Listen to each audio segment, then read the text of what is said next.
வணக்கம். நான் நகைச்சுவை ஸ்டண்ட் நடிகர் முத்துக்காலை.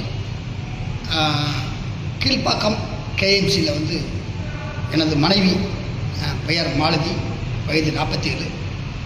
தலையில் ஏற்பட்ட ஒரு இரத்த கசிவினால் ஒரு ஆப்ரேஷனுக்காக சேர்த்தேன்.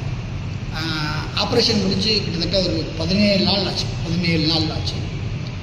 பட் அந்த மூலையில் உள்ள ஆப்ரேஷன் சரியானாலும் கூட அதனால் ஏற்பட்ட நுரையீரல் தொற்று, அந்த சின்ன சின்ன தொற்றுகள் என் மனைவி மூச்சு விட முடியாமல் சிரமப்படுத்துகிறது.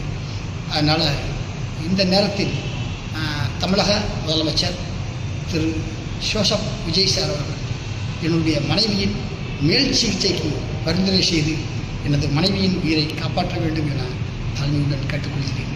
கிட்டத்தட்ட ஒரு 17 நாட்களாக தனி மனிதனாக நின்று போராடி வருகிறேன். இந்த நேரத்தில் தமிழக முதலமைச்சர் ஜோசப் விஜய் சார் எனக்கு உதவி செய்தால் என்றென்றும் நன்றியோடு இருப்பேன். நன்றி.